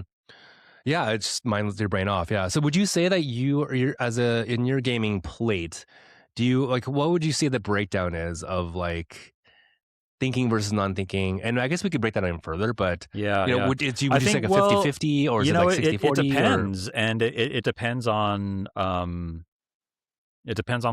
what's out right now, because we're the types of gamers who are tightly integrated into the gaming world, the gaming community. So we're constantly switching out our roster and playing new stuff. So I think it depends on if like last year I was playing a lot of puzzle games because blueprints commanded a lot of my time. And that was a lot of my gaming diet was blueprints. Because we've talked about before, I'm the kind of gamer who just like latches onto one thing and just like consumes it nonstop. But then I also try, maybe it's like I have family time with Pokopia for my healthy gaming. So my son and I will play Pokopia together. And then I'll go play like, for instance, one of the games that I'm supporting through my job is Warhammer 40K Bolt Gun 2. So I've been playing the first game, and that's very much the antithesis of Pokopia, it's a boomer shooter running around, blasting enemies into bits. So maybe that goes in a different area of my plate. But then I have opening booster packs on my phone at night is like the last little dessert or something, Yeah, no, that's one way to think about it. And I think, I don't think necessarily you have to have all different types in the same meal of gaming session. I think I'm like you, and like I think it kind of depends on what's out, obviously, like what's in the new game. But I think maybe another way to think about it is if there's multiple things out at the same time, like how different games are going to scratch different itches. Like, for example, I'm playing both Pragmata and Marathon. And last night I was like, you know what? I feel like I want to challenge myself today. I want to think. So I'm going to play Marathon because that's kind of the pinnacle of challenging yourself. It's like you got to be fully... That's a headphones on game. You got to like listen to every audio cue and every visual cue that you have available to you. And so like maybe this is like a different... Marathon's an interesting game because it's competitive, but it's also super challenging. So maybe there's a way of like and then my brain off kind of game was Pragmata because that's a Platinum Games game where there's skill involved, but it's video game. It's a video game where I can just not brain off, but I don't have. There's no anxiety. It's not pushing you to your limits like a game like Marathon. There's not a lot of risk involved. If you die, actually, Pragmata does have a lot of risk because if you die, like you got to go back to the last save point, which may not be right where you died. But either way though, I think on Sunday I was like. I was kind of exhausted from a long day, and I'm like, you know what? I'm going to game today. I want to make some progress in the game, but I can't play Marathon right now because it's too much. It's just too much brain on. Yeah. And so maybe it is that's one thing about it is like there's a brain on, brain off, or kind of like maybe just cozy versus like challenging kind of dichotomy. So you want to balance it out, right? Like balance out. Yeah, I feel like we're setting up a graph here, and we need to start plotting some points here. Yeah, like there's like challenging versus cozy versus maybe we'll set up like a food, maybe a food like kind of or gaming graph, like kind of Yeah. more like the middle plate here, where Yeah. there's like those challenging there. I think We just invented genres. yes, well, invented genres. So another thing, another concept I kind of wanted to throw out there too is that a lot of games kind of like have overlap too. A lot of games overlap some of the points, right? So Yeah. let's say like Final Fantasy or like is it's a game that it's an RPG, so you're growing your character, right? You're kind of continuous progress, but it's also scratching a story itch. It's a good story in it, Yeah. hopefully. But there's also a little bit of lizard brain watching number go up. Sure, If you get yeah. to a point where you're just grinding enemies, there are Yeah, you can turn certain that off RPGs too. where you can go that way too. Yeah. So there's a lot of games that maybe have like a lot of multiple elements of this in there. Yeah. But I think maybe this itch that Final Fantasy scratches, or even like I actually going to put Gran Turismo in the same genre as Final Fantasy, in that Okay. it's something you build on. It's something you're like slowly leveling up on. So it's like incremental progress. Okay. That's like Getting new tracked cars, by faster XP. cars, upgrading. Yeah. Upgrading XP, upgrading that. Kind of you get more money, so you can buy more things. Sure. It's a little bit kind of that itch of like. But in Gran Turismo, you Progression. are also legitimately leveling up yourself via the skill in a way like Marathon makes you, because you're learning how to drive. You're learning how to be an effective Sure. racer when you're Yeah. playing Gran Turismo. So more than like an RPG, where in RPG, I don't feel like you're not you don't play an RPG and then come back 10 hours later like, wow, I understand this. That's not true. There's some RPGs where they have complex systems and you come down, but like Gran Turismo, you're learning a skill. Like a professional Gran Turismo player could come in and play on a brand new save file and come in first place, Yeah. Well, I would say there's also skill involved in RPGs too, right? Like Clair Obscure 33, Expedition 33. Like you get yes, that's really why good at that's why I parrying. walked back and said like, well, maybe Yeah. not all, but it's a different type of. I think we're going. It's different categories. I think it scratches the same itch though, in terms of maybe another way to think about it is like a long session versus short session. So like Yeah, that too. Pokopia, I can hop in for literally 5 minutes and just do a couple things and leave. I like to think I can hop into Pokopia for 5 minutes. Okay, well, and then theoretically, step you away. can do that. Whether you can or can't, that's on you. But I think it's harder to get into like a session of FF or Gran Turismo, Yeah. where you can go in for like 5 or 10 minutes and get out for 5 or 10 minutes. I think Right. that's much more difficult. So maybe it's something more like you kind of are in for a long, like that you're going to be playing for at least an hour or two, maybe Yeah. before you play this kind of game.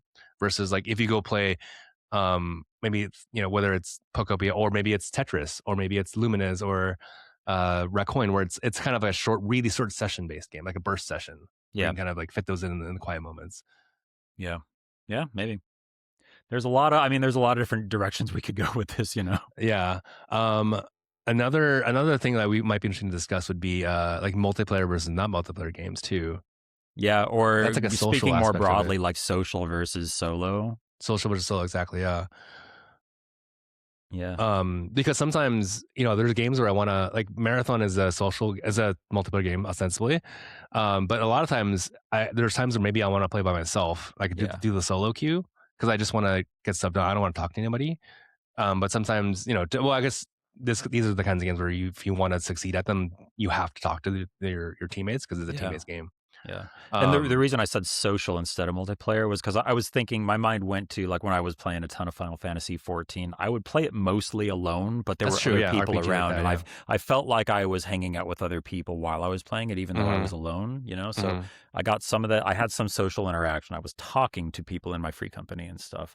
But when it came to playing the game, I was mostly doing that alone. So like a social experience without it being like an actual, I don't know, MMO stuff, Yeah, no, it's like if you're playing Destiny, there's you can log into like like a strike queue. I don't know, but you don't have to turn on your voice chat. It's more like a brain off social, non-social experience. I feel like you're engaging with people without actively technically playing a multiplayer game. Yeah. I mean, maybe another way to put it is that if they were replaced with AI or replaced with NPCs, would it make that much of a difference? in that sense? It would definitely, it would feel different for sure. Like the question is like if they tell you whether it's real people or if it's bots, like that's because sometimes like if sometimes I'll be playing Fortnite and I'll take someone out and I'll be like, oh, I wonder if that was a bot or if I actually like earned that, you know. It definitely feels different playing with real people versus playing with bots. Like not only because like they're better or something, but there's a mental thing there. Like I don't want to let these people down, or are these people judging me for this mistake I made, or you know, or like if you pull off a really cool play, your teammates are going to be impressed. The NPCs wouldn't. You know, there are different stakes when you're playing with real people. Yeah, that's true. Even if it's like, I'm thinking of the Destiny example, like if I'm in a strike or something with, even if I'm not talking to anybody, I'm kind of brain offish a little bit, like I will try to revive people because they're there, right? Or I will try to, try to defend somebody, and I won't, it's because I know it's somebody there. But if it's, if I know that that's an AI bot, then I definitely won't care. Or Yeah, like I will exactly. only care when it changes I need the way to you care. play. It changes the way you feel when you play. Yeah. Yeah, it's maybe that's one of the different or maybe points that we could put on is like social versus non-social. So far we have I like that we're building this. We're gonna figure this out together as a shared bytes community. What does this food gaming connection look like? We're gonna find it. We're gonna find some connection there because I think there's a there. Maybe the food pyramid isn't the best like analogy, but I wanted to kind of like think about plate. how different. I like the plate. Yeah, yeah, I like gaming a food gaming plate. diet. What's your gaming diet looking like right now? Yeah, your gaming diet. Yeah, how many gaming calories are you consuming? Yeah, well, the calories are basically processed time spent sugars playing, versus right? vitamins and minerals. Yeah. But I mean, I don't know. Everyone has different dietary restrictions. I just want to put the caveat out there that obviously some people may have like, hey, I can't play multiplayer games. I just really don't like people and I don't want to play any social games. That's fine. I'm not saying you have to play any these kinds of games. But I think the question is more like, what does your plate look like, right? What would your plate look like? Yeah, I would say loot boxes are high fructose corn syrup. So if you play those games, you're just like loading up on soda pop. Maybe. Wait, what blue boxes? I said loot boxes are high fructose corn syrup. I'm trying to think about like which mechanics would translate to different ingredients. Oh, so I don't think I'm that far in granular in the analogy here. I think it's a fun exercise though. Yeah, but I think something like Dynasty Warriors, like we said earlier, like that's kind of feels empty calorie to me. I feel like at a certain point, if you're not getting some other itch scratch from that, like you can kind of get bored of it, right? I mean, even if you're playing playing a game for the sake of having fun is valid too. Yeah.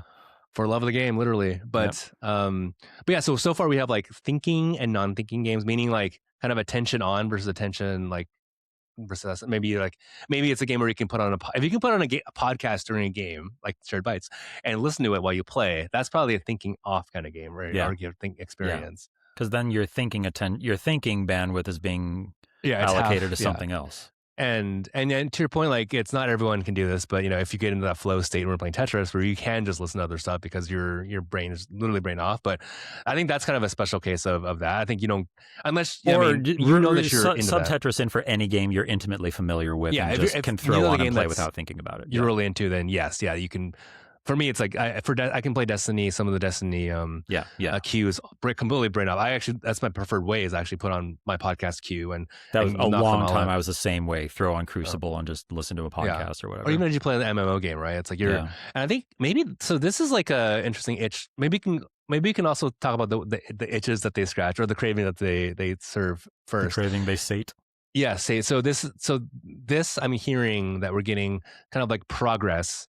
Like a progression kind of incrementer thing, right? Like for if it's an MMO or if it's a grindy kind of game, like you're kind of grinding out the thing without, you're making progress, but you're able to brain off of it. Yeah. But it feels good to make progress. Yeah, the idea of progression in games has been interesting to watch over the past few years too, with the rise of roguelikes, and seeing different teams put their own spin on that. Since it's kind of like roguelikes have just been accepted as a new genre at this point. Like they've broken through to like Metroidvania status, I think, where like it's just everybody's making these things now, and they have broken out and become their own genre, but everyone's still kind of trying to figure out where the sweet spot is in terms of like, is this too much progression, not enough progression to keep the player engaged for a long time or to make the game really fun. So I've been playing a lot of those types of games and trying to figure that out too.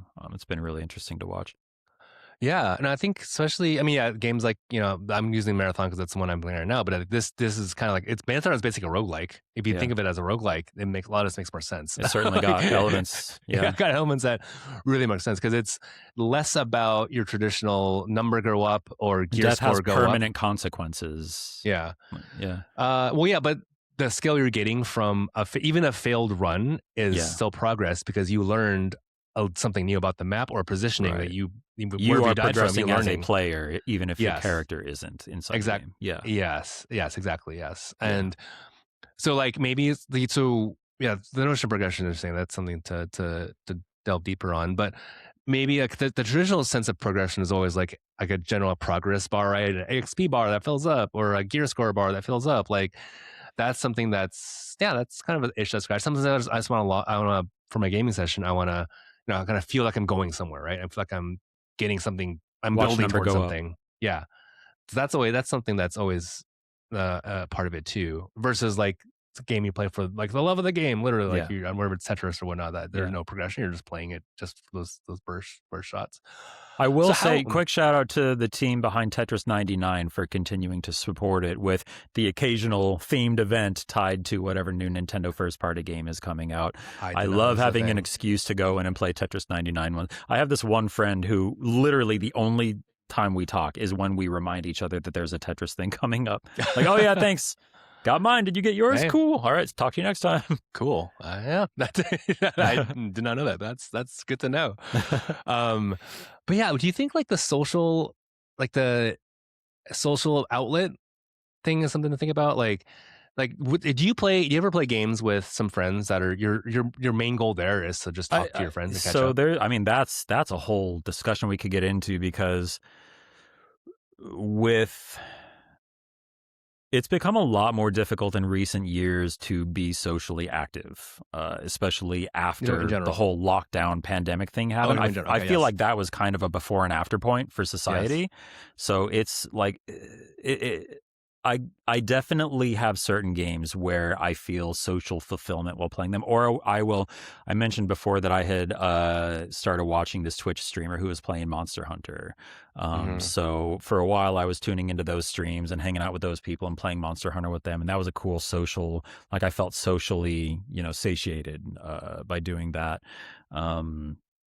But yeah, it's interesting trying to, because it's easy to especially if you have a job that lets you work from home or work remote or something, it's easy to fall into the trap of like not talking to people, not going out and doing things. Hmm. So it's important to find ways to get that social interaction. Thankfully I have a child, so there's some social interaction built in with like taking him to school and stuff, but it can be like dangerous to just like keep yourself cooped up inside all the time and not engage with other people. So yeah, I love finding games that allow me to feel like I'm connecting with other people, even if I'm not going out and doing things in the real world. And like Monster Hunter was one of those for me recently.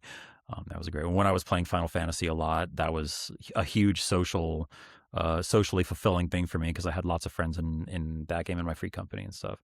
And same with Destiny, like you and I and Chandler and everybody else, we played Destiny together, and that was a huge socially fulfilling thing. Um, yeah, these days I don't have a lot that I'm playing right now that I think is a big socially fulfilling thing, but I also have a family and a new job that I'm getting a lot of social fulfillment from. Yeah, So yeah, maybe like a way of thinking about it is well, there's a lot of time back that's really good stuff. I think I would credit like during lockdown when I was living by myself, times like I'm glad I had the ability to game. I know how to game because that allowed me to have social interaction with people, um that my friends are across the country or wherever, because uh-huh. we were able to play something together and talk to each other over the phone, which is something that Yeah. you wouldn't normally have if you didn't have gaming, right? Or it'd be harder to do that, right? Hmm. That's why we had a lot of Zoom happy hours back in those days, or we had Jackbox Hour, right? And that's Hmm. that's a game itself. But Yeah. so I think it is important to have that social edge. Maybe this is one of the essential food groups is like this social interaction. Whether it's, even general human psychology, we're not Not just gaming. necessarily essential, but like a certainly one that I think could it's essential. be. I think it's essential. Why would it not be social? If you didn't if you were just Social cooped in all interaction day, is essential, yeah. but not necessarily socially focused games.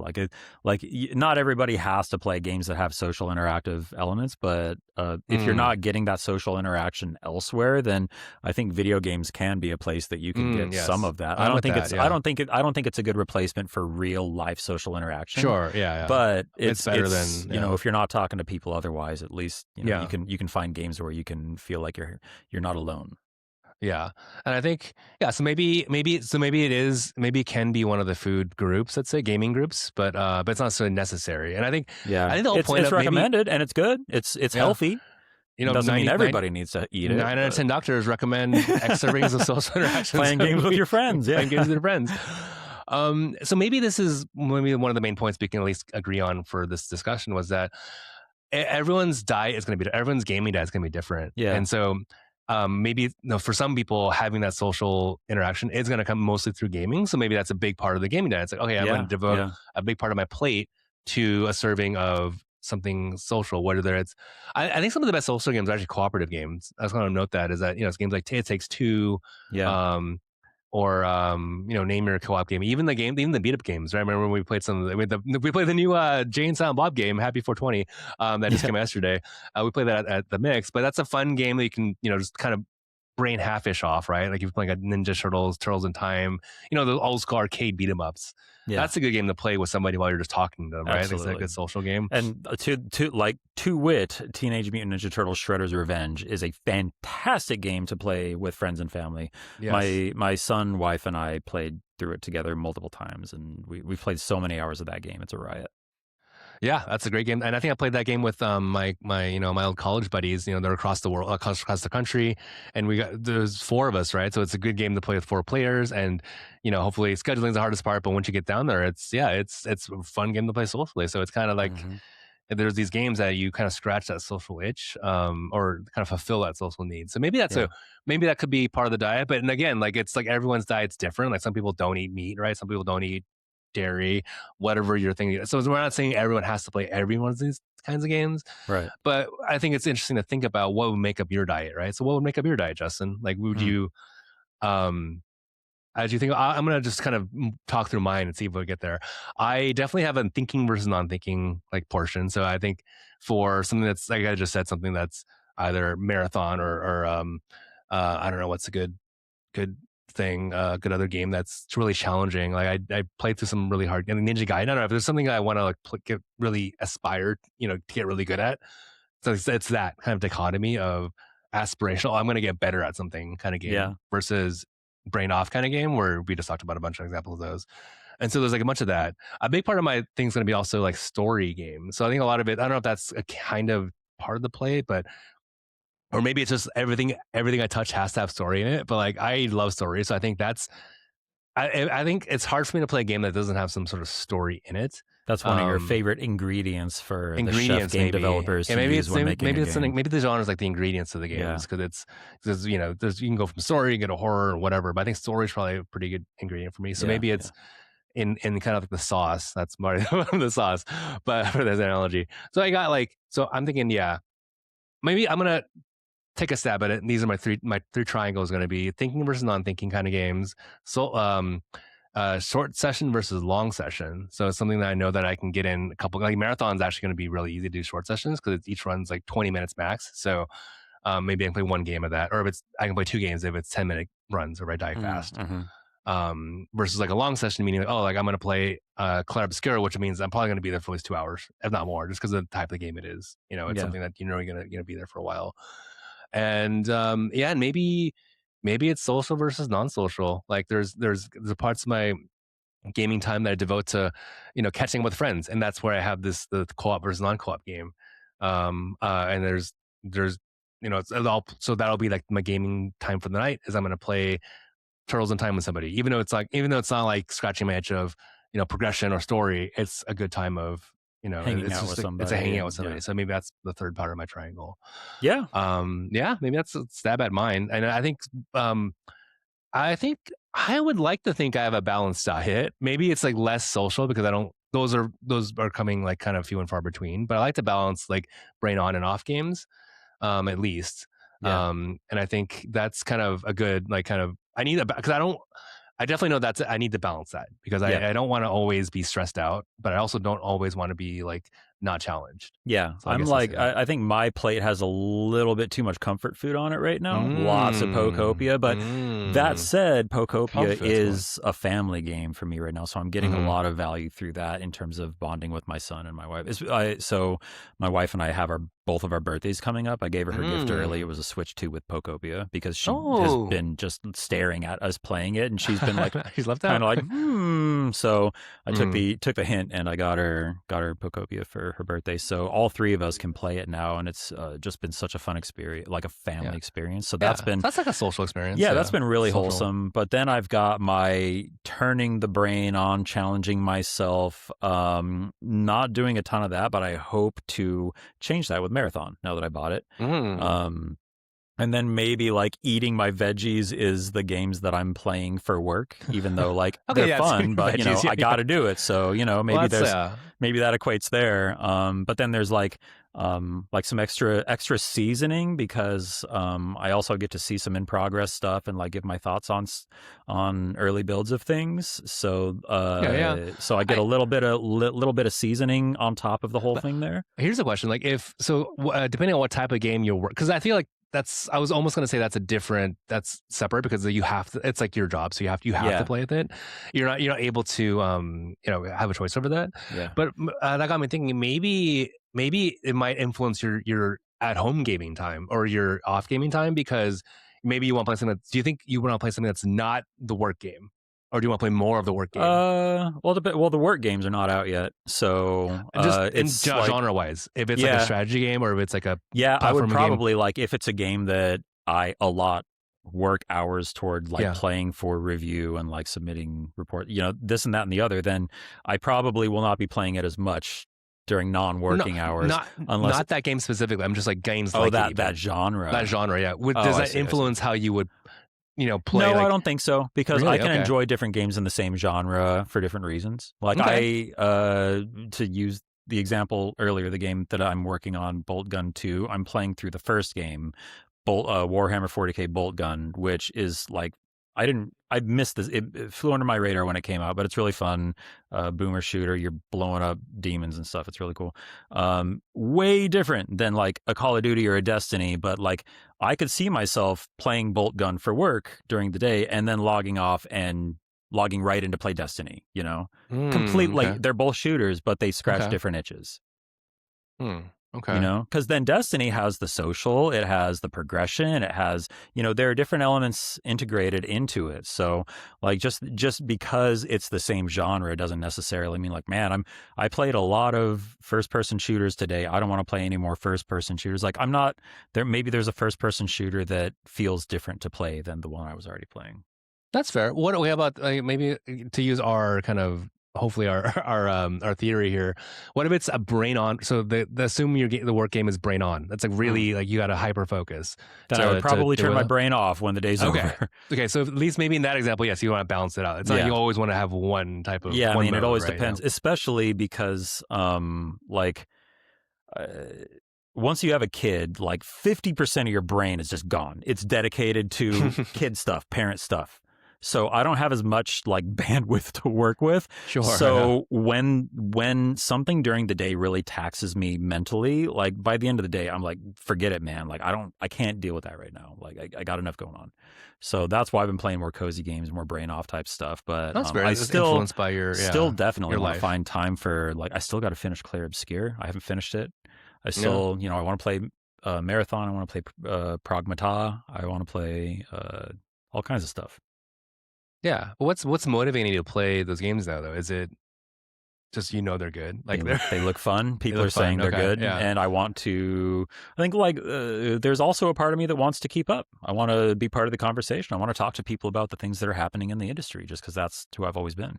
Sure, yeah. But I think if it's but there's I know there's types of games that you won't like we just talked about we don't want to play many military shooters anymore. Yeah, Or like there is a point at which like I think the I game has mean, to intrinsically be interesting to either one of us. I sure, think, yeah. for Taste certainly comes into it, or distaste in some cases. Yeah, I mean, it's a personal thing, but yeah, I don't know. Yeah. So it sounds like I think for both of us, and correct me if I'm wrong, but I think from both we kind of like having a balance of stuff. But Yeah, there are times in which some things kind of get out of alignment, right? So I think you mentioned that. aspirationally, I'd love to go catch up on some of these backlog games that I really should be getting to, but Yeah, but you're going back to your comfort food, kind of like a because lot. you're it's. Yeah, And yeah. do you think that's because like it's just easy because It's just, it's just the end of the easy, day, it's like, brain off kind of man, thing? yeah, Yeah, just go to what I know, go to what I'm comfortable with. That's just yeah, how I am, interesting. though. I'm a very Yeah, routine, like very like do the same thing. Like just if I get into a game, I'm into that game for the time being. hmm So it takes a lot for me to that's shift interesting. from Yeah, one into another. But when I do, it's usually, if the game grabs me, then the next 100 hours of my gaming life are gone.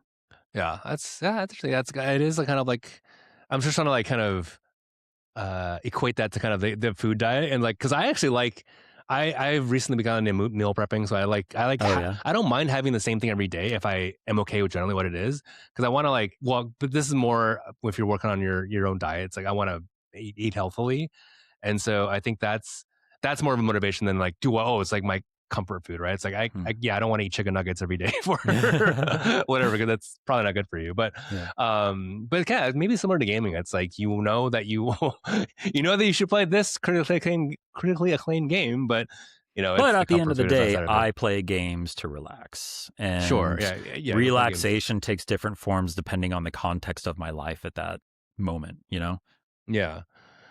Yeah, no, this is interesting. I think we got somewhere. I don't know. What do you think, Justin? It We was got somewhere with certainly an interesting conversation. I don't know if we like figured out a conversation. pyramid, but we had a great Yeah, I conversation. don't And I think. think we Yeah, uncovered a lot of interesting details.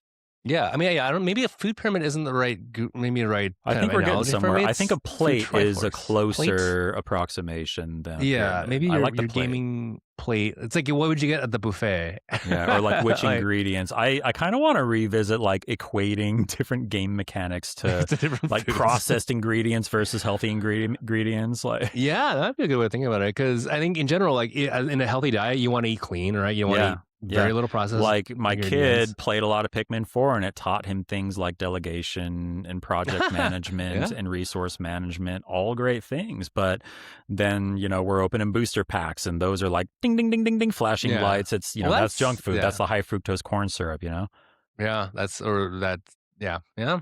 No, it's interesting. We should keep this going. Let's keep this conversation going. I think there's definitely stuff here to build on. Mhm. But I think yeah, maybe this is something we can start with something here. I think it's just even just thinking about how our relationship with games in I general and how the different types. I think it's a interesting, just interesting. This is a It's great interesting. time to encourage our listeners to share their perspective too, because I think this is a really open subject with a lot of different directions it could Yes. go. And I'd be curious to hear if anybody else had a different take when we started talking about this, if their mind started to go down a different Yeah. path. Yeah, because and I'd love to hear them too. I think please send us any like thoughts you may have, or if you have any like comments. I think the goal here wasn't necessarily to go prescribe, hey, everyone should eat this diet every day to become a good gamer. No, it wasn't. It was to acknowledge that everyone has different tastes, everyone has different diets, so to speak, and it's a matter of like finding what works for you. Maybe there's a difference between the diet that you have now and the diet that you want. Kind of like Justin, it's like, oh, you wants to play all these other games that are, critically acclaimed, all the, Clair Obscure, all that stuff. But just due to whatever reason, you gotta, Just love going gotta go back to back to my work, comfort food. comfort food. But it's interesting to note that because then you know that you have something to work towards, Hmm. right? Something or some goals that you have to hit as well. Yeah. And yeah, I think it's just fascinating also that Fun I think therapy session. Thanks. yeah, nice therapy Thanks, session. Yeah, Dr. well, Andy. yeah, free. That's free. This one's free. Next one's going to be more. And yeah, and I found that I definitely need a balance. I can't just play only brain off games because I would just get really just bored. But at the same time, I can't just always burn myself out trying to play something that's always challenging, like Hmm. whether it's a Souls like game or whatnot or roguelike. But yeah, maybe you're different. Maybe you're someone who only plays Souls like games to the extreme, and that's the only thing that kind of gets you going. You're a thrill seeker. Maybe that's totally okay. I'm just curious to see what other people's diets look like. So yes, love to hear from them, Yeah. everyone, and see how they are. Cool. Well, I think that's it for this time. It was a nice spirited discussion that we had. Yeah. Please check us out on the web at sharedbytes.net and wherever you get your podcasts. And let us know on socials if you have any thoughts, comments, questions, and feedback. And yeah, anything else, Justin, you want to add before we bid adieu? No. Be kind, drink water, have a great day. Sounds good. We'll see you in the next one, guys. Bye.